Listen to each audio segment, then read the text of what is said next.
Every address you Google, you're just like, is this place haunted? Is this street haunted? They're like, yes. You're like, it's easier to say what isn't haunted. Literally.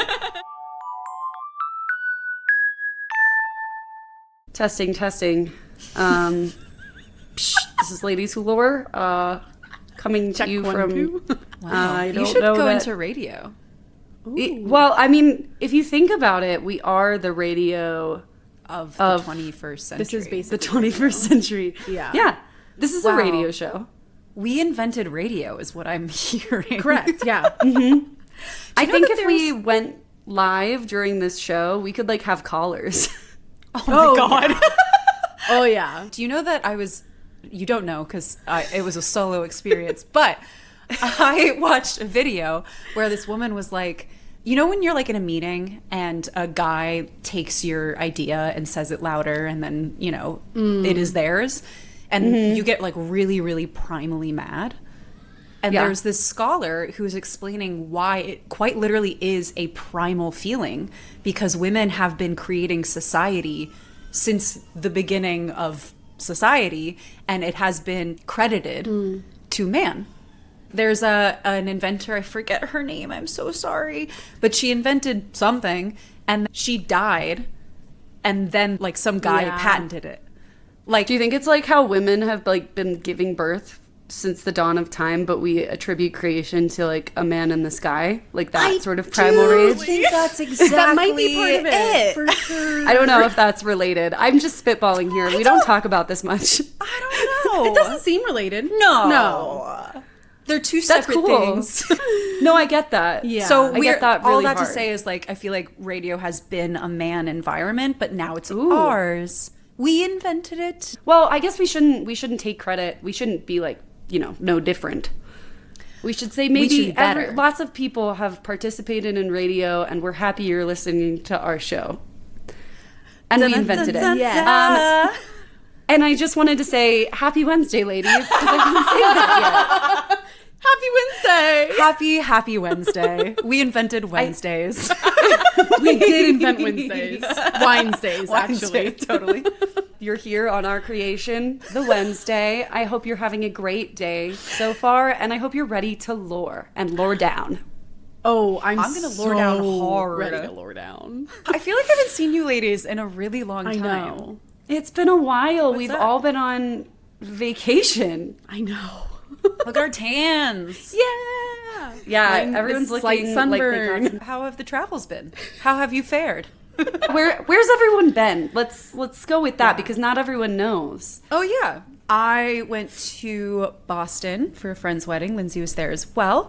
And then my boyfriend and I went to France for a wedding and we made a bigger trip of it. So we stayed in Paris for a little bit and then we went to Reims, which is like champagne capital of France, which was awesome. We went to some like baby growers, like tiny champagne houses. And then I went to this tiny village in France for the wedding. That's incredible. It was really lovely. Did you find any champagnes to bring back to the pod? Oh, to the pod? No. But guess how many bottles we bought? Did you buy like a case? That would have been smarter. Because we went to a bunch of champagne houses and everyone were like, we'll buy a bottle or two. We'll buy a bottle or two. Guess how much? 20 bottles. Okay. So too high. This happens every time you ask us to guess something. Well, I asked if you bought a case, and I thought a case was like, you were saying was absurdly low. No. I'm just saying it would have been more cost efficient maybe. Yeah. If Oh, we I had see what bought you mean. and I see shipped what a you mean. case. Yeah. 16. She wasn't that far off. Oh, no, that's pretty great. Yeah. So come over when you're back in LA. We'll open a bottle. Soon, milady, soon. Kind of iconic. Where have you guys been? I was in Ireland for a wedding, which was gorgeous. The wedding was in a castle in Ireland, which Wow. was Amazing. like a dream. Sickening. It really, like, I stayed in a castle and I did archery outside of a castle. Did you see ghosts? I didn't. Aw. I think because it was like while I was in the castle specifically, I was so overcome with like wedding stuff that like The ghost of the wedding. the ghost of the wedding. Yeah. Cool. It was so beautiful. I love Ireland so much. If you get the chance to go, please do.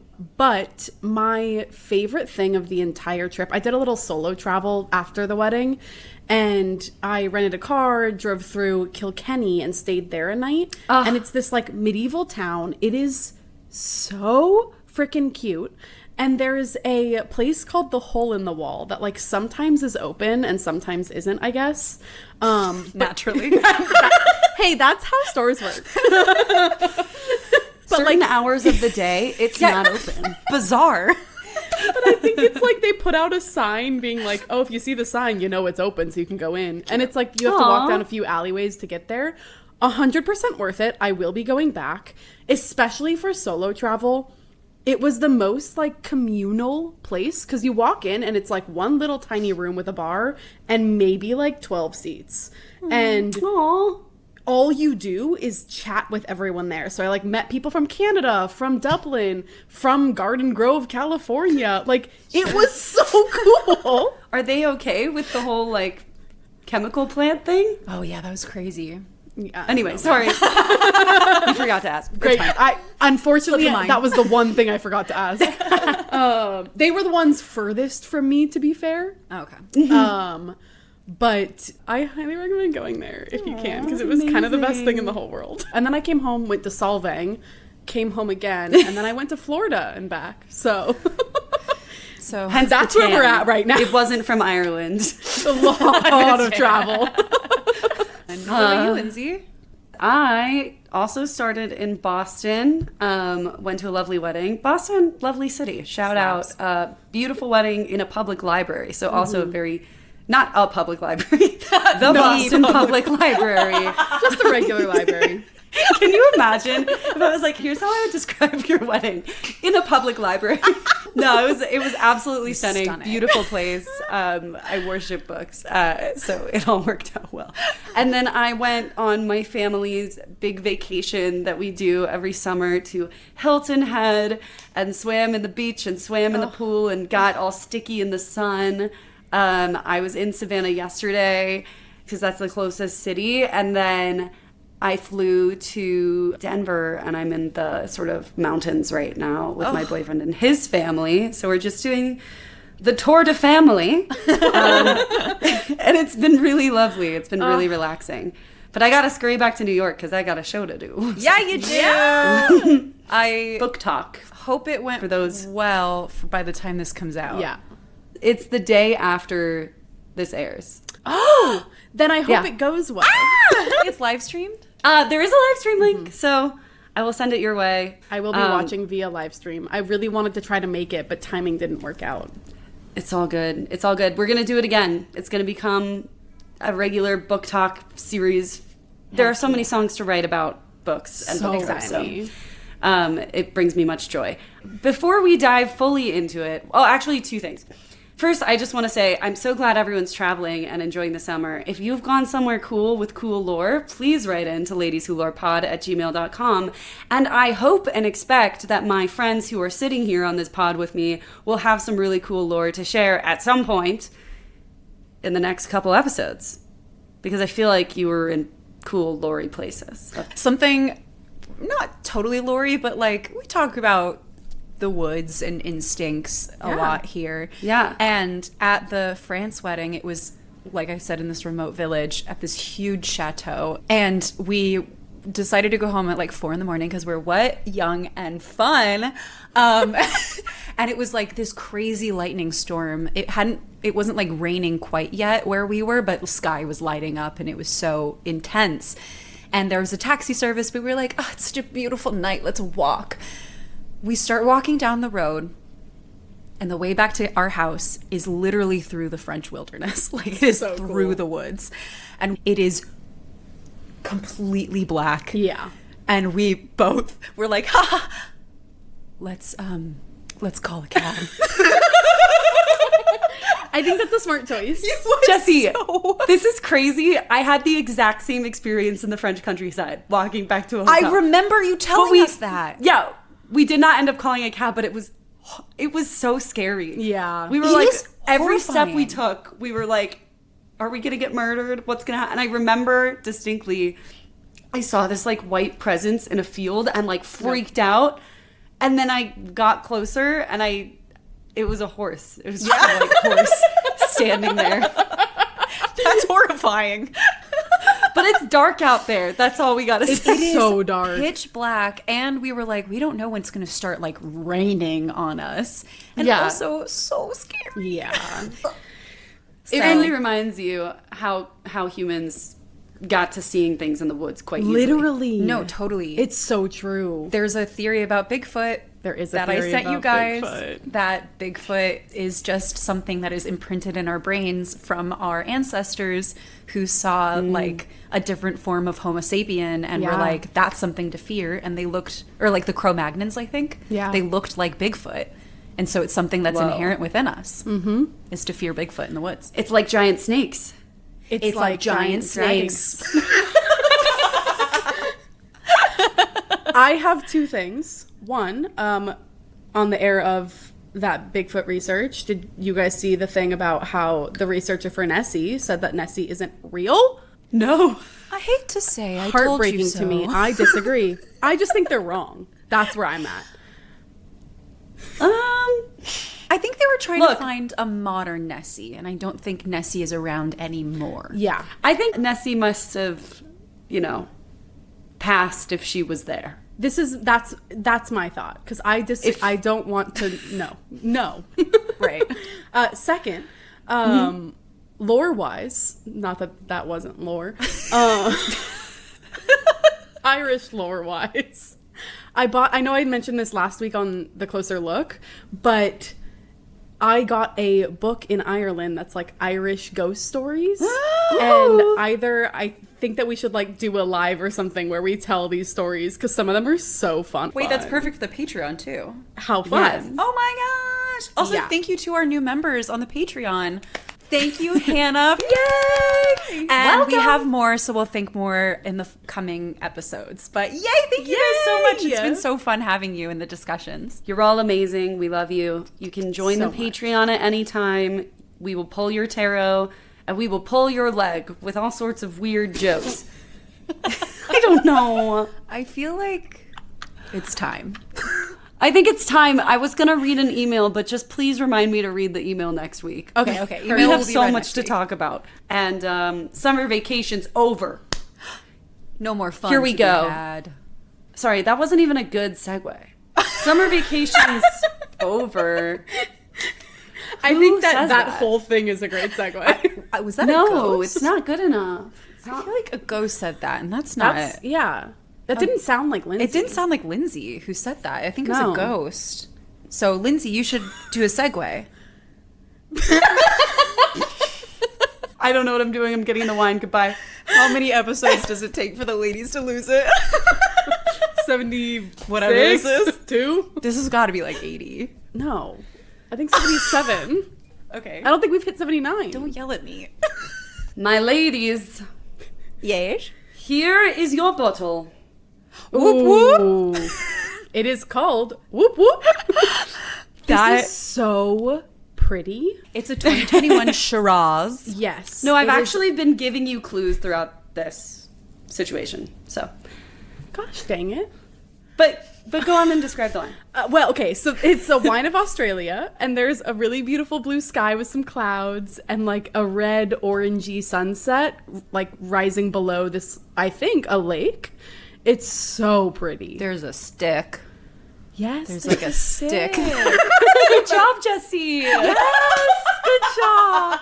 There's also a rock or lock. All right. The back says Woop Woop wine was founded around a barbecue by 3 mates amongst our vines, a glass or 2 in hand, and just in time to crack the first vintage of the millennium. Woop Woop, a much uttered knockabout colloquialism, refers to somewhere in the middle of nowhere.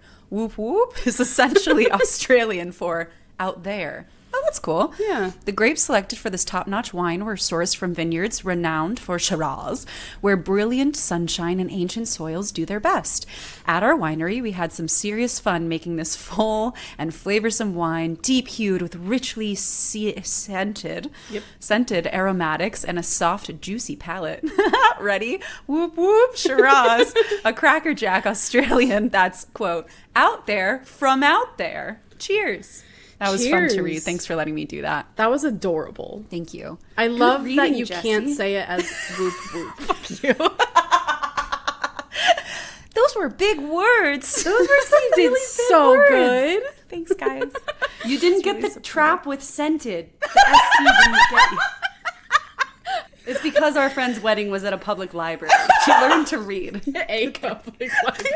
I only learned to read a couple of weeks ago, guys. Oh my god, I'm crying. This is crazy. That's so funny. Okay. Whoop whoop. Okay, so Whoop, whoop. you said you've been giving us clues. Yes. I have to believe you. So we were talking about traveling. She Yes. talked about how she spent a week at Hilton Head, Yes. which is on a lake Yes. or ocean. No. I wonder if it's something with Hilton Head. Yeah. Is it that lighthouse that you did the mini Mystery Monday on? Are we expanding on the lighthouse? I did do that mini Mystery Monday on the lighthouse. It's unfortunate. It's not the lady in the lighthouse. It's not. But yeah. but it is Hilton Head, right? It's not Hilton Head. Okay, but it's. I'm something actually- similar. You're wearing peaches.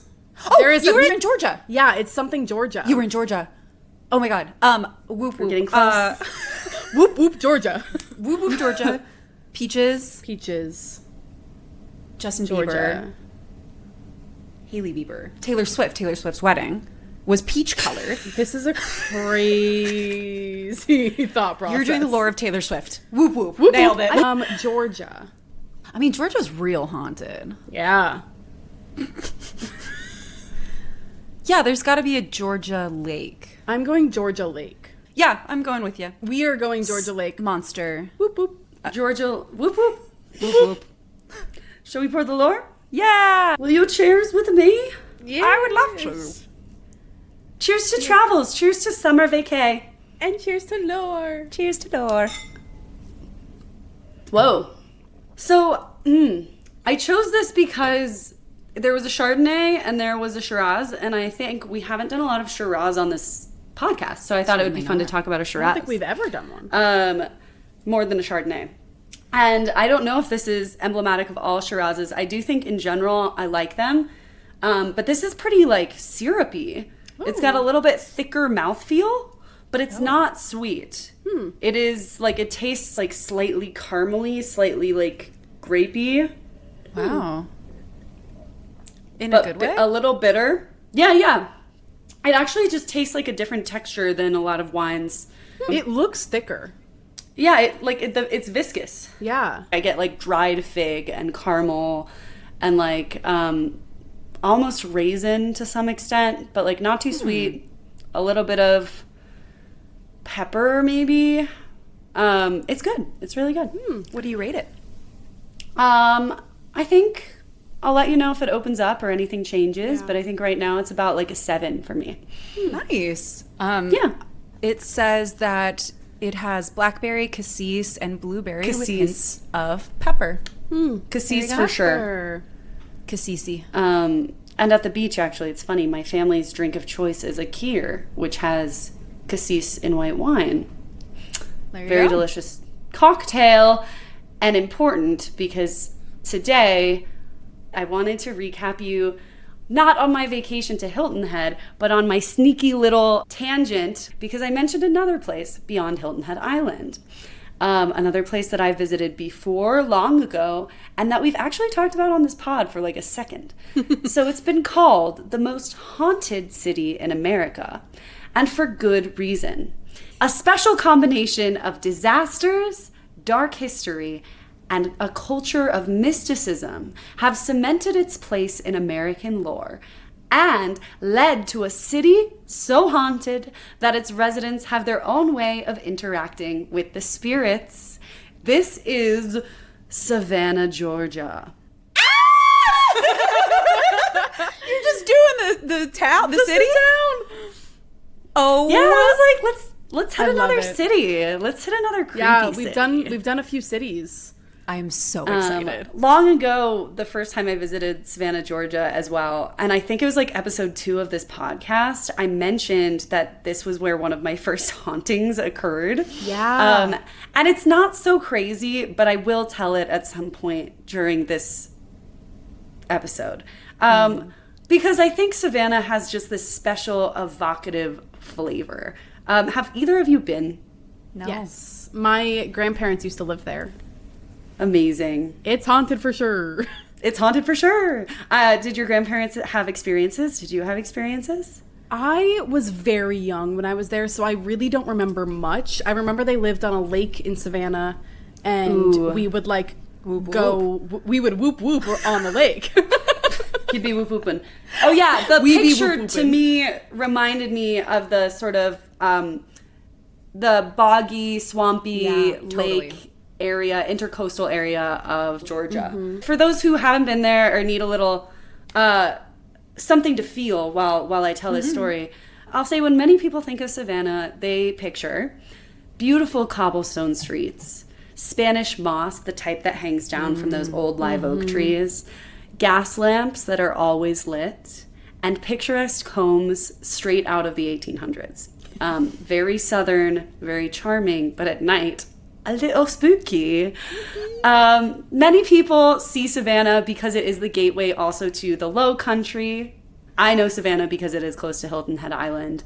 And I think a lot of people have probably stopped there, done a day trip. I also know that it's a thriving city on its own. But we'll do a quick history. The first inhabitants of the Savannah area were the Yamakras, but the city itself was founded, in quotes, by Englishman James Oglethorpe in 1733 as the first city and capital of Georgia, America's 13th colony. Wow! Did we know this? So haunted. So haunted, so old. And in honor of my friend Jessie, I decided to put in all caps some history facts. History facts! Because in all of this research, I learned so much about Georgia and like Savannah history that I just like I'm bursting at the seams to tell someone. So, history fact 1. Did you know that Georgia as a colony was founded to be a buffer state only to protect the rest of the U.S. colonies from Florida, which at the time was Spanish, and Louisiana, which at the time was French? And that was its whole order, was that the king was like, yeah, someone should claim that land because it's a little too close to other people. That's a fun history fact. Should we have a history fact counter in the corner? On it. Let's see how many history facts we can get. Oh my God. I mean, this whole episode is history facts, unfortunately. I cannot wait to add history fact. I love history fact. History fact number 2. History fact. And I really love this one because I just like think this is so unique. Savannah's earliest residents obviously consisted of many British Christians, but also of Jewish people. And there is a surviving synagogue there from 1733. That was the first in the South and one of the oldest in the country. There was a very significant Jewish population in Savannah at the time of its founding. The city actually had a Jewish mayor in 1895. Whoa. Fun history fact that I feel like generally the South is not thought of as like, you know, having many religions or especially at that time being tolerant of the idea of a Jewish mayor, because I think even at this time Catholics were not allowed. So history fact. Exciting. History fact. And I recently saw that really old synagogue and it is beautiful. Okay. Savannah is also famous for its unique city planning, which includes many squares and parks every few blocks. And part of this is because the founder, Oglethorpe, was allegedly, and we should do an episode on this, a Freemason. And it is thought that his Freemason vision influenced how the city ended up being planned. And like two things that kind of exist in Freemasonry, or whatever you want to call it, are the idea of sacred and perfect geometry, so that everything should be mathematically sort of aligned, and an egalitarian society. So he actually allocated the same amount of land to all the early settlers, allegedly. Whoa. Pretty interesting start. And I could describe the city further and its history because we could be a history podcast too. But generally speaking, I think it carries a sense of magic and charm, but also darkness mixed into one. It's not one-dimensional at all. It's not this charming southern city. It's not a totally dark place. It's somewhere in between. And I think digging into this was almost like digging into a thick soup or a mist or a swamp or something. Ooh, in that, like, the deeper I submerged myself into the history, the more complex and fascinating it became, because I really think, like, you have these layers upon layers, and you'll see.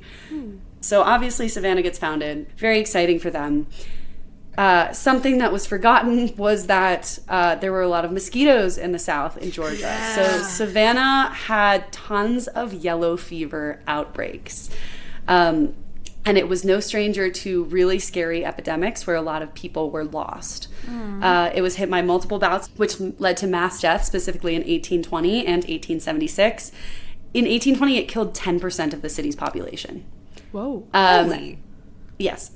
And because it wasn't, it was overwhelming to the city, it was possible, and stories suggest that many bodies weren't buried quickly or properly, which certainly leads to spirits who don't have a resolution. Then you have the fires. These occurred in 1796 and again 1820. Proving that 1820 was a really tough year. What's the numerology behind that? Like, what do we think? Like 1820? Yeah, it's a good question. I am not a numerology person. Someone write in if you have an idea of it, because it is dark. Numerology is on my list. Well, there you go. One day, do it. Let us know about 1820. In that fire, 463 buildings were destroyed. And tons of the population became homeless. People died, obviously, all the rest. So Savannah has these disasters, natural and otherwise. But it's also no stranger to man-made disasters like war. Savannah is obviously part of the Civil War, but also part of the Revolutionary War. And many people don't know that there was a battle in the Revolutionary War called the Siege of Savannah, which was actually one of the bloodiest moments of the entire war. Hundreds of people died, many of whom were American, French, and Haitian soldiers. The British lost very few people at all. Yikes. Specifically, I want to flag these Haitian soldiers. History fact! Yes, Haitian people fought in the Revolutionary War. In fact, 500 free black Haitians fought in Savannah during this battle alone, and they later would use what they learned in the American Revolutionary War to help free their own population in the Revolution of Haiti. Wow. One of the soldiers, I believe, actually ended up being the leader of Haiti after its revolution. So, whoa! Really cool history fact. Again, not something I knew. During the Civil War, Savannah actually had slightly good luck for, the South, if you will, in that it should have been destroyed during Sherman's famous March to the Sea, where he kind of razed everything. But he actually decided not to. Some say that was because he was charmed by it, but I had to include this because some say it was actually because he himself had Freemason ties to the leaders of the city. That's so cool. That's so... Well, I love the idea that he's just this is kind of cute. I gotta leave this. But that's that makes the old saying. Yeah. He just thought it was so charming and sweet. He couldn't do it. But the Freemason thing makes a ton of sense. Yeah. Super interesting.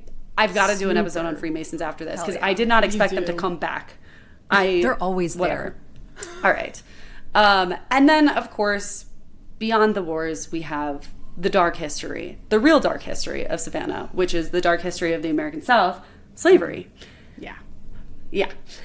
So while Savannah is now known for being a really large port and for its manufacturing, it was also at that time a hub for cotton, rice, and ultimately the slave trade, which led to many, many deaths in very terrible ways and many likely unresolved souls. Yeah. And it's hard to say how many deaths because, and I found this fascinating, generally in the South, they didn't really track the deaths of enslaved people or people who weren't white at all. So we really don't have a perfect count. All I can tell you is that during this time, it was thought that Black mortality was double that of white mortality, which is just insane and horrible. I recommend anyone who's doing a deep dive of their own read some of the stories about like the weeping time and just some of the ways these people were treated.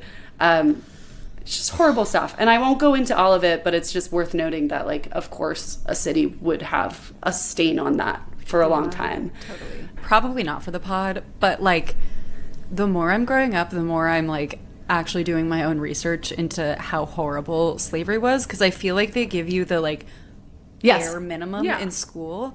And I just, like, I feel so sad that we weren't taught the truth about how fucking disgusting. It's wild to me that the Germans like teach about the Holocaust and we don't, like, our slavery, like they teach about it, but in a the brutality, light way, which is not light. In like, oh, we made a mistake making people like Whoopsie. Servants essentially. No. Yes.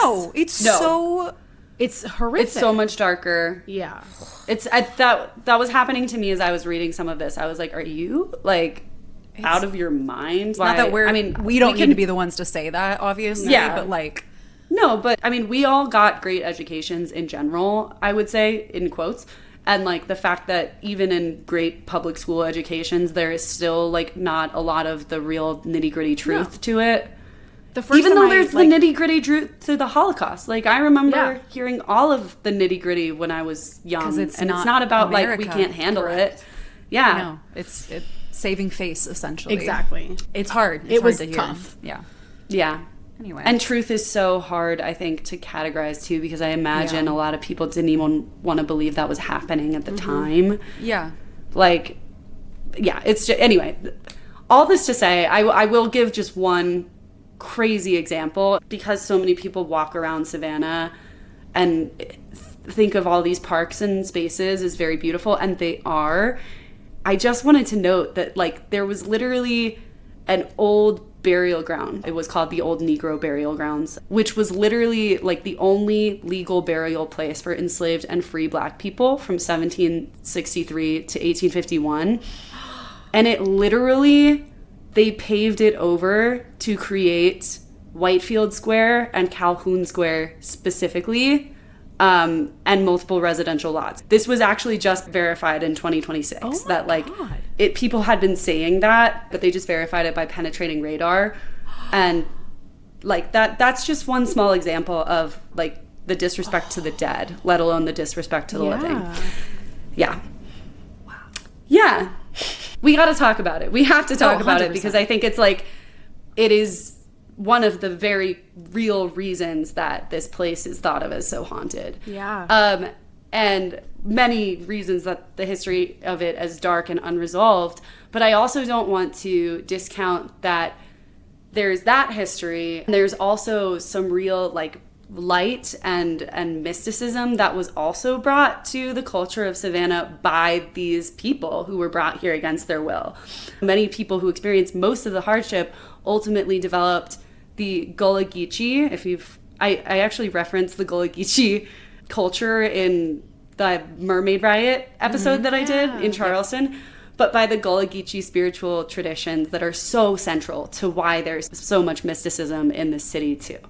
So the Gullah Geechee traditions in general, this is not only spiritual, this is like an entire culture that was born out of, enslaved and formerly enslaved people who ended up settling on the coast of the South.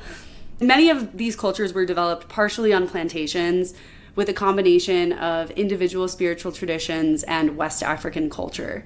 So if you imagine like people who were kind of taken from their homes and like remembered what they could, and then also created something new that fit the new context they were in, I think it is incredible, like the things that come out of that. The Gullah Geechee tradition includes practices like conjuring or root work, which is someone working as a conduit or sort of like communing with gods and spirits to create more earthly results. And this is a living practice that people still do. I'm not going to go fully into it. but I just wanted to touch on it. I also wanted to touch on something that's very real in the culture of Savannah, which is the difference between ghosts and something called haints, which I found to make like full intuitive sense and reminded me of a lot of the things that we have talked about on this podcast about ghosts. So in this tradition, there are two types of spirits that one can encounter on this earth. Ghosts can be any type of spirit, while haints are specifically vengeful, angry, trapped, or sort of restless spirits with active intent, usually malicious. So ghosts don't always interact. Like sometimes they're in their time loop, sometimes you're seeing things from another time.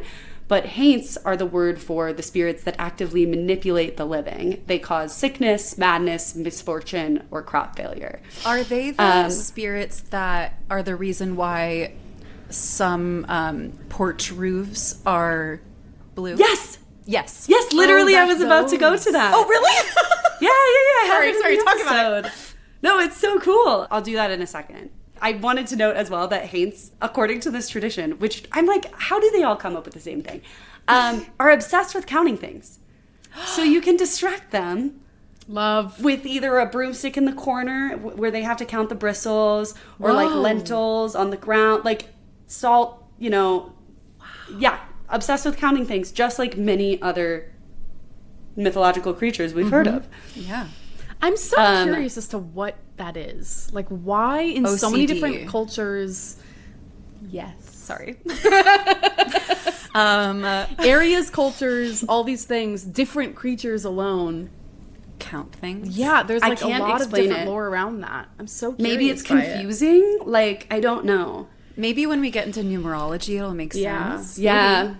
But if you also want to protect yourself from these haints, there are a couple other ways that might sound familiar to you, which is first, haint blue, which is what Jessie just mentioned, is a color that you find painted on a lot of porches and porch ceilings. It's a pale blue-green seafoam color, which is also like my favorite color. It's a pretty color. And it's thought that they painted ceilings this way, sometimes doorways, sometimes shutters, because these spirits can't cross water. So if they mistake it for water, they get confused. Whoa. But also possibly because they mistake it for the sky and fly up. Notably, studies have been done, and fewer insects also nest on blue ceilings as well. Whoa. So if you're looking to avoid like a wasp's nest, do the blue anyway. I wonder if it's the same thing of like the sky. Maybe. The insects get equally confused. All right, I'm painting my porch blue. I think we all should I don't be have. painting our porches blue. Yeah. And then another way that I read about that, this to me was like, have you seen Because of Winn-Dixie? Oh my God, a million years ago. Okay, this was in Because of Winn-Dixie, but it's also been just like in other culture. You know bottle trees? Yeah. The idea of like people tying bottles onto full-grown trees, that's thought of as a way to trap spirits. So that is why you see bottle trees, or that's one of the root reasons, is that if the neck is up, the spirit can get trapped inside. Interesting. Whoa. That's really cool. The more you know. History fact. Lore fact. History fact. I also just wanted to mention that, like, I went down this rabbit hole because I was like, okay, if haints are the spirits that are like kind of malevolent, and spirits are just sort of like ghosts are just neutral, then like, are there active good spirits as well? Like, what would they say about this? And it's actually thought that it's not like a good ghost, but the most powerful protectors that you have in this culture are your ancestors. Yeah. Not angels, but like literally your protectors and guides are your ancestors. And I thought that was really beautiful and also aligns with a lot of what we talk about. Yeah. Quick, if you really want to go down a rabbit hole, yes, look up the Bakongo cosmogram, which is one of the main symbols that has to do with the Gullah Geechee and sort of hoodoo practices. It's a circle that kind of reminded me of the four corners in a lot of native mythologies. But it basically describes the living and the dead as being separated by water, and that everything that happens above also happens below, just in a different way, and we're all reflections of each other. Yeah. And I like went down a deep rabbit hole of that because I think it aligns so perfectly with a lot of other really cool stuff. That it blew my mind. Look it up. It's a symbol that is actually also carved into the first African Baptist church, which is really cool. Whoa. That's so cool. Yeah. I could go forever on the history, but I suppose let's get to today. You know, Savannah today is thought of as incredibly, incredibly haunted. Ghost tour competition, guys, is like off the charts in Savannah. I'm sorry. Can I just clarify? Did you say ghost tour competition? Yes. Yeah, like they're competing with each other. Like this is the I'm obsessed. industry. I'll give you the numbers because I had to do the numbers. There are 47 companies that operate for a piece of about an $800 million industry. The ghost tourism pie. Despite the population of Savannah being only 150,000 people. What? That's bonkers. So what I'm hearing is we need to start a ghost tour company. Is that like the leading industry? Not in Savannah. No, I'm kidding. Oversaturated as fuck. No, I just like the competition aspect of me was like, we could do it better. I mean, it's a huge industry. No, that's crazy. It's a huge industry.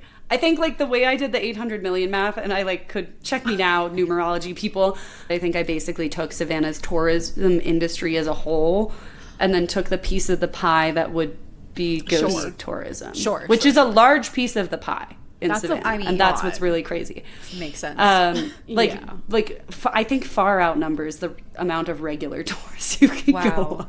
Just to add to the ghost tourism wars, there's an active lawsuit going on right now between two ghost tourism companies because one of them like tried to steal, allegedly, I don't know how it's going to pan out, but one of them tried to steal the other's business by using an eerily similar name of their tour. Can we really say how many names there are for like haunted Savannah? Yeah. Savannah of ghosts. You gotta find your niche at that point. Yeah. Exactly. So anyway, it's crazy out there. And I will only give you a smattering of the ghosts that are cited because unlike other cities that we talked about, it was like I won a block. I kid you not. Every house, every address you Google, you're just like, is this place haunted? Is this street haunted? They're like, yes. You're like, it's easier to say what isn't haunted. Literally. So anyway, here's your smattering. First of all, we have Moon River Brewing Company. This is like a very famous one. I think it had an episode of Ghost Adventures because I know you two are fans. I was about to say it sounds so familiar. Yeah. That might be why. It recently closed forever. No. Big sad. But it doesn't mean the ghosts are going anywhere. They didn't, it could be a new business, whatever. But Moon River Brewing Company has ghosts on every floor. They're like 4 different floors. Literally, like you just pick your floor and you'll have a different ghost. So in the basement, most famously and most violent, is Toby.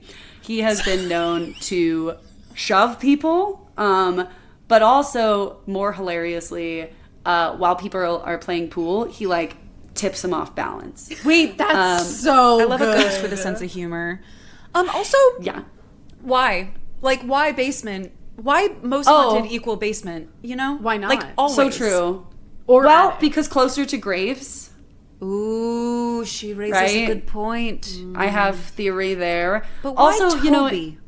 I like why it. Toby? Toby's and such how a did haunted how did name. they decide Toby? Whoa. There's also a woman in white, boring, on the 3rd floor. Sorry. Give us another There are color. some ghost children who possibly died of yellow fever, also on like the 2nd and 3rd floors, because the place was used as a makeshift hospital during one of those outbreaks.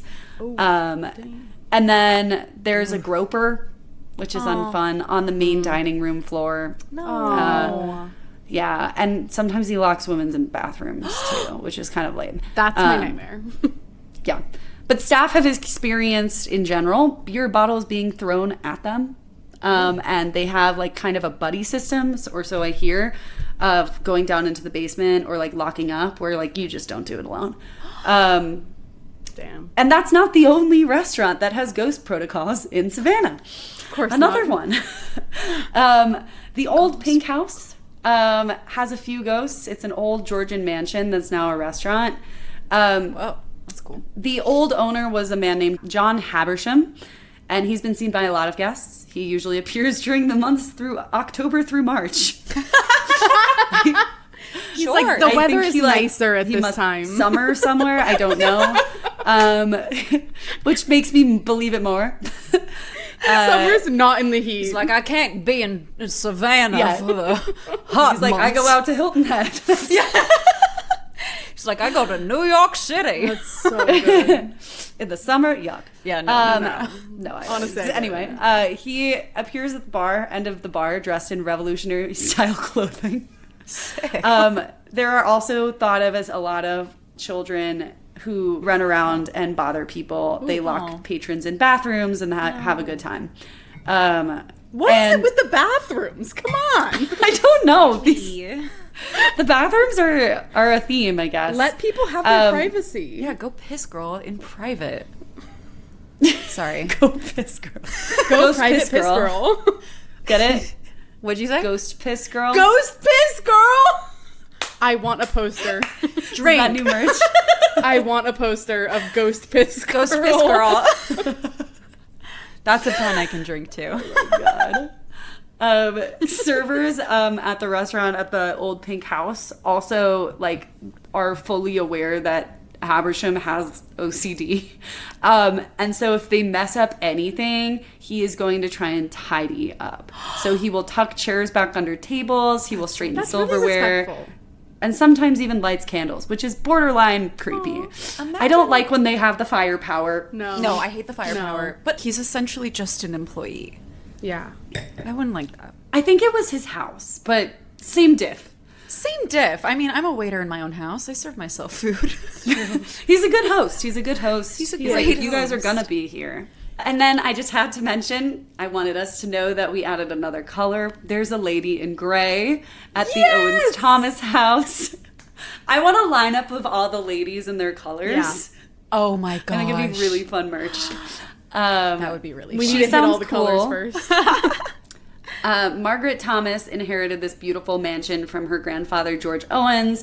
She poured her love into the house and redid it, and then created very tranquil gardens in the backyard. And so she appears at twilight hours, where she just walks through the mansion and the gardens in her iconic gray shawl. Okay, that got me. Sweet. She's just living her best afterlife. Yeah. She's going through her garden. I think twilight's a very sweet time for ghosts too, if you ask me. I mean, it's just so peaceful. Yeah. It's really nice. It's very zen. Zen garden. Zen garden. I just want to walk through my garden. That's what I'll be haunting. Unless anyone pisses me off. I'm kidding. It's fine. Not me. It's not me, right? I'm gonna haunt CPK where I worked. Classic. You want your pizza? Oh my god. You got me slicing it up for you. Go slice. That's actually super helpful. Thank you. You're welcome. I'm Mr. Havisham. I'm gonna haunt a theater. Okay, so. Oh my god. Sorry. No, please. I love them. What was funny was that as I was looking about at the haunted maps of Savannah, just trying to figure out what the hot spots truly were, or cold spots, if you will, I saw this place called Lafayette Square, where they were like, there are many haunted buildings around the square. And I was like, oh, that's where I stayed. Which brings me to my own short Savannah ghost story, which is not nearly as good as anyone else's, but I thought I'd retell it because it hasn't shown up on this podcast in quite some time. And I don't even think I ever told it in full. So this was... I don't think you did either. Yeah, I think I mentioned it. But this was 2023, 4, somewhere around there. Oh, recent. Yeah, it was like as I was starting to really believe in ghosts. And I was in Savannah on a lovely romantic trip with my boyfriend in an old Airbnb, classic. And I was like, oh, I wonder if a ghost will haunt us. We like had talked about that all vacation, like kind of joking around, whatever. Notable. This building was not big. There were like 4 Airbnbs total in it, like 4 little apartments. And this was late at night, and you could hear anyone who came up the stairs. So you would know if someone had gotten home. My boyfriend goes to brush his teeth, and I'm standing in the mirror in the main area, and I'm like, ghost, if you're here. No. Oh my God. Say hi. And what happened? Again, it's like, it's not as good as other ghost stories, but the key card thing on our door in the dead of the darkness beeped like someone was opening the door. And I freaked out. And I ran into the other room and I tried to close the bedroom door. And I kid you not, it swung back on me and hit me a little bit. And it was really funny. And I screamed and my boyfriend was like, what's wrong? And I told him, and then we didn't sleep a whole lot that night. So it was like immediate. Oh, it was like immediate. Like within, because I was still looking at the mirror. I wasn't like standing at the mirror for like 5 minutes. I was just like looking in the mirror and I was like, okay, it's quiet. Nothing's going on. Sick. Ghost. And then it goes beep beep. And I was like, oh no. Well, that's just horrible, isn't it? Anyway. But more importantly, in that square, Lafayette Square, here's the real haunted place. I don't know. That sounds pretty haunted to me. It was pretty spooky. My place wasn't famous enough for people to like really document it, but I really want to know if the owners have had experiences. I would assume yes. But in that square, there are multiple haunted houses. I'll just give this one. I thought it was really interesting. It's called the Hamilton Turner Inn. It's this gorgeous, beautiful mansion with a tragic past. But some people say that it was the inspiration for Haunted Mansion at Disney, but I think it's been debunked. But they still say it. So, like, I'll believe it. Who can say? Why not? Louisiana. Within this mansion, there are ghosts of a man with a cigar. There was a little girl who died young and causes mayhem. She fell down the stairs. No. Yeah, while they were trying to bother their dad, who was doing autopsies in the basement, allegedly. Oh. I don't know. Totally normal stuff. And a security guard who was killed on the roof by no one knows. But I wanted to note it also because it ties in 2 really interesting pieces of Savannah history. One, because this building was abandoned for years. And many of the notable buildings that I've mentioned during this episode were. And I don't know if that was like an economic downturn in Savannah or what, but many of these buildings were abandoned and people claimed that that time like allowed the spirits to marinate and get really wild. And so that when they kind of got turned back into houses and hotels, the spirits were like, are you kidding? This is my place. The fuck? We were living here first. That's not where I had the couch. No, this is literally, you didn't want it. What are you doing? So I bring it up for that reason, and also because it is mentioned in a really important piece of Savannah history, and I swear this is my last history fact. But there's this really famous book called Midnight in the Garden of Good and Evil, which really like made Savannah super famous. It's a fiction book. I haven't read it, but it tries to kind of bring in people from all walks of life. In Savannah, it's so famous, it's been called literally the book. Oh, and notably, one of the characters is a root doctor. A root doctor, full circle, named Minerva, who details in the book that the half hour before midnight is for doing good, and the half hour after midnight is for doing evil. Whoa. Dang. Can't wait for the witching hour episode and why that is. Oh, for real. I read some interesting theories, but I'll leave that to another episode. But I just wanted to note that apparently Minerva was based on a real woman, Valerie Fennell Bowles. She was known for performing rituals at the grave of her husband, who is known as Dr. Buzzard in Beaufort, South Carolina, which is literally right by it. Whoa. What? I just buzzard. Buzzard is an unpleasant. Yeah. Sorry. Sorry. No, you have nothing to apologize for. I didn't name him. It would be weird if you did. At the end of it, she's Dr. like, so Bizarre. I made all of this up.